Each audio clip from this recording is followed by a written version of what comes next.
નીલાંજનમ સમાભાસમ રવિપુત્રમ યમાગ્રજમ છાયા માર્તંડ સંભુતમ તમ નમામિ શનીશ્વરમ. નમસ્કાર મિત્રો, હું કીર્તિશ્વરી મારી ચેનલમાં આપનું સ્વાગત કરું છું.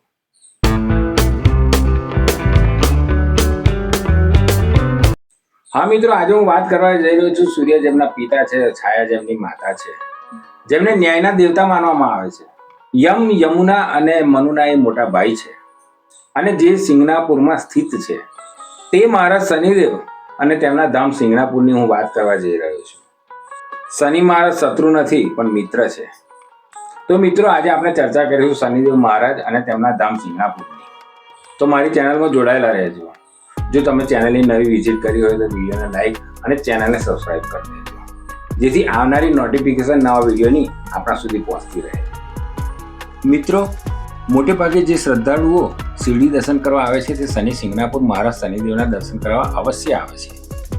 હવે મિત્રો, અહીં આવવાની વાત કરીએ તો શિરડીથી શનિ સિંગનાપુર 70 કિલોમીટરના અંતરે આવેલું છે. શિરડીથી તમે શેરિંગ ટેક્સી કે પ્રાઇવેટ કાર લઈ સિંગનાપુર આવી શકો છો. શેરિંગ ટેક્સીમાં તમને આવવા જવાના 200 થી 250 રૂપિયામાં શનિ સિંગનાપુર લઈ આવે છે અને તે તમને પરત શિરડી છોડી દે છે. જ્યારે પ્રાઇવેટ કાર તમને 2000 થી 2500 સુધીમાં મળી જાય છે. તમે તમારા બજેટ પ્રમાણે શેરિંગ ટેક્સી કે પ્રાઇવેટ કારમાં શનિ સિંગનાપુર આવી શકો છો. જો તમે રાહુરી સ્ટેશનથી શનિ સિંગનાપુર આવતા હોય તો તે 25 કિલોમીટરના અંતરે, અને જો તમે અહેમદનગર સ્ટેશનથી સિંગનાપુર આવતા હોય તો તે 43 કિલોમીટરના અંતરે આવેલું છે. અહીં પણ તમને શેરિંગ ટેક્સી કે બસ મળી જાય છે. અહેમદનગર જિલ્લાનું આ સિંગનાપુર ધામ મહારાજ શનિદેવ અને તેમના પરચા માટે જગવિખ્યાત છે. તો ચાલો મિત્રો, હવે વાત કરીશું અહીં સ્ટે કરવાની. તો મિત્રો, આમ તો આ એક વન ડે ટ્રીપ છે. અહીં લગભગ સ્ટે કરવાનું થતું જ નથી, પણ તે છતાં તમારે રોકાવું પડે તો શ્રી શનીશ્વર દેવસ્થાન સંસ્થાન દ્વારા ભક્તિ નિવાસ આવેલો છે. ત્યાં તમે 300 રૂપિયાથી લઈ 1000 રૂપિયા સુધીમાં એસી નોન એસી રૂમ મળી જાય છે. તમારી અનુકૂળતા પ્રમાણે રૂમ લઈ શકો છો. તમે ઈચ્છો તો યાત્રાધામ વેબસાઇટ પર રૂમ બુક કરાવી શકો છો. મિત્રો, શનિ સિંગનાપુર આવતા રસ્તામાં તમને શેરડીના રસના કોળું ઘણા બધા આવેલા છે. સહેલાણીઓને આકર્ષવા અને બાળકો માટે ઝૂલા તથા અન્ય ડેકોરેટિવ સાધનોનો ઉપયોગ કરેલ છે. અહીં તમે શેરડીના શુદ્ધ અને મીઠા રસની મજા માણી શકો છો. અહીં શેરડીનો રસ જૂની પદ્ધતિથી એટલે કે બળદની મદદથી શેરડીનો રસ કાઢવામાં આવે છે. અહીં નાસ્તાના પણ સ્ટોલ આવેલા છે જ્યાં તમે હળવો નાસ્તો કરી શકો છો. મિત્રો, સિંગનાપુર આવતા તમારે યાત્રી કર 5 રૂપિયાનો ચૂકવવો પડે છે. હવે મિત્રો, વાત કરીશું શનિદેવ મંદિરના દર્શન અને સિંગનાપુર ગામની. સિંગનાપુર ગામના રહીશોને મહારાજ શનિદેવ પર અતૂટ શ્રદ્ધા છે. એટલે કે શનિ મહારાજના મંદિરની છત નથી અને ત્યાંના રહીશોના મકાનને બારણા નથી, એટલે કે તાળું મારવાનો પ્રશ્ન તો ઊભો થતો જ નથી. ભારતનું આ એક જ ગામ એવું છે જ્યાં લોકો પોતાના ઘરે તાળું મારતા જ નથી. ત્યાંના લોકો ઘર દુકાન બંધ કરવા માટે પડદાનો ઉપયોગ કરે છે. ઘરમાં કોઈ જીવજંતુ કે પશુ પ્રાણી ઘૂસી ના જાય તે માટે તેઓ વાંસના આડસનો ઉપયોગ કરે છે. એવી માન્યતા છે કે તેમના ઘર કે દુકાનની રક્ષા ભગવાન શનિદેવ પોતે જ કરે છે. મિત્રો, આ વાતમાં કેટલું તથ્ય છે તે પણ સાબિત થઈ ગયું છે. અમારા જાણવા મુજબ 2010ની સાલમાં અહીં ચોરી થઈ હતી તો તે ચોર આંધળા થઈ ગયા હતા. હજુ સુધી ચોરી, લૂંટફાટ કે અન્ય કોઈ ગુનાહિત ફરિયાદ પોલીસ સ્ટેશનના રજિસ્ટરમાં નોટ થઈ નથી. 3000 થી 4000ની વસ્તી ધરાવતા આ ગામના લોકો પૈસે ટકે ખૂબ જ સુખી છે. તેમના પાકા ઘર હોવા છતાં તેમના ઘરમાં દરવાજા હોતા નથી. અહીંના રહીશો મહારાજ શનિદેવને હાજરા હાજર માને છે. મિત્રો, અહીં મહારાજ શનિદેવની પૂજા કરવા માટે મામા ભાણેજની પૂજાનું વિશેષ મહત્વ ધરાવે છે. તેની પણ એક કથા પ્રચલિત છે. તો તે કથા અનુસાર 400 વર્ષ પહેલા અહીં પૂર આવ્યું હતું. એ પૂરમાં એક વિશાળ શિલા તણાઈ આવી હતી. ત્યાં ગાયો ચરાવતા ગોવાળે તેને લાકડીથી બહાર લાવવાનો પ્રયાસ કરતા તે શિલામાંથી લોહી નીકળ્યું હતું. આ જોઈ ગોવાળ ગભરાઈ ગયો હતો અને ગામમાં જઈ ત્યાંના રહીશોને વાત કરી હતી. તો ત્યાંના રહીશો ભેગા થઈ તે શિલાને ઉંચકવાનો પ્રયાસ કર્યો હતો, પણ તે ઉંચકાતી ન હતી. રાત્રે તે ગોવાળના સપનામાં શનિદેવે દર્શન આપતા કહ્યું, આ શિલા મારું જ સ્વરૂપ છે. તેને ઉંચકવી હશે તો મામા ભાણેજની જોડી જ ઉંચકી શકશે. મારી તે પ્રતિમા ગામમાં લાવી તેની સ્થાપના કરજો. આ ગામની રક્ષા હું કરીશ, પણ મંદિર બનાવશો નહીં. મારે છતની જરૂર નથી. મારું તો છત જ આકાશ છે. જે ભક્ત મને તેલ ચડાવશે તેના પર મારી સદૈવ કૃપા દ્રષ્ટિ બનેલી રહેશે. ત્યારબાદ તે અંતર્ધ્યાન થઈ ગયા. ગોવાળની આ વાત સાંભળી ગામના લોકોએ મામા ભાણેજને આ શિલા ઉપાડવાનું કહેતા શિલા ઉચકાઈ ગઈ હતી. ત્યારબાદ બળદગાડામાં ગામના પ્રાંગણમાં લાવતા બળદગાડું જ્યાં ઊભું થઈ ગયું ત્યાં મંદિરની સ્થાપના થઈ ગઈ હતી.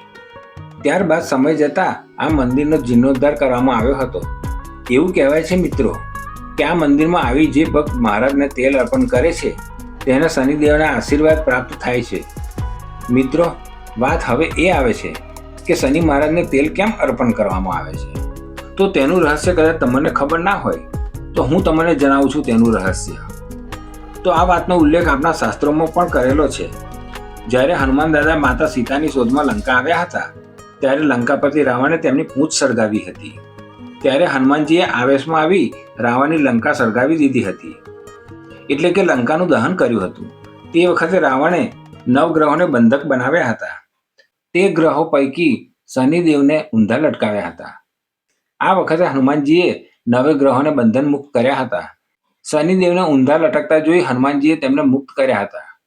પણ શનિદેવ લટકતા હોવાને કારણે તેમનું શરીર જકડાઈ ગયું હતું અને તેમને ખૂબ જ પીડા થતી હતી. ત્યારે રામભક્ત હનુમાનજીએ તેમના શરીર પર તેલની માલિશ કરી હતી. ત્યારે શનિદેવને રાહત મળી હતી. શનિદેવે પ્રસન્ન થઈ તેમને કહ્યું હતું કે જે ભક્ત મને તેલ અર્પણ કરશે તેના પર મારી કૃપા દ્રષ્ટિ સદૈવ બનેલી રહેશે. મિત્રો, ત્યારથી શનિદેવની પ્રતિમા પર તેલ અર્પણ કરવાનો મહિમા ચાલ્યો આવે છે.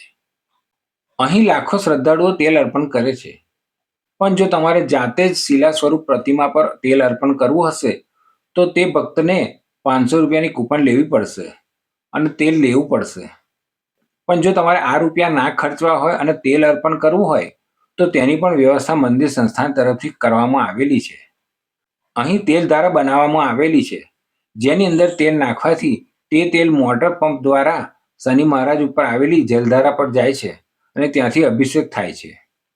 શ્રદ્ધાળુઓ આ તેલધારામાં તેલ અર્પણ કરી ધન્યતાની અનુભૂતિ કરે છે. મિત્રો, શનિદેવ મંદિરમાં દિવસમાં 3 વખત આરતી થાય છે, પણ સવારની કાકડ આરતીનું ઘણું મહત્વ રહેલું છે.